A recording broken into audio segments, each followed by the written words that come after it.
আমি ওই ব্যক্তিকে জান্নাতের আঙ্গিনায় একটা ঘরের গ্যারান্টি দেই যে ব্যক্তি তর্ক করার সময় নিজে হক এটা জেনেও সে তর্ক থামিয়ে দেয়।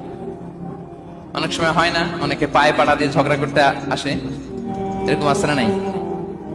আপনি চুপচাপ দেখবেন একটা বাজে কমেন্টস করতেছে, আবার কমেন্টের নিচে কমেন্ট, আবার গালি, হ্যাঁ আছে না এরকম?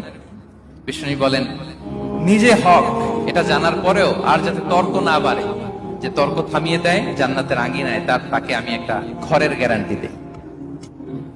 ওয়াবিবাইতিন ফি ওয়াসাতিল জান্নাতি লিমান তারাকাল কাযিবা ওয়া ইন কানা মাযিহান। আর ওই ব্যক্তিকে আমি জান্নাতের মাঝখানে একটা ঘরের গ্যারান্টি দেই যে ব্যক্তি কৌতুক করার সময়ও মিথ্যা পরিহার করে। করতেছে কৌতুক, ফান করতেছে, আর হি ইজ কিডিং, ফান করে, কৌতুক করে, কিন্তু কৌতুকের সময়ও সে মিথ্যা বলে না। এই স্বভাব যাদের, তাদেরকে আমি জান্নাতের মাঝ বরাবর একটা ঘরের গ্যারান্টি দেই। এরপর বিষ্ণু কি বলে দেখেন, তিনি বলেন ওয়াবিবাইতিন ফি আ'লাল জান্নাতি লিমান হাসানা খুলুকাহু। আর জান্নাতের একেবারে হাইস্ট পিক অফ প্যারাডাইস, জান্নাতের সর্বোচ্চ স্তরে আমি একটা ঘর বা একটা বাসভবনের গ্যারান্টি ওই ব্যক্তিকে দেই যে তার আচরণটা সুন্দর করেছে,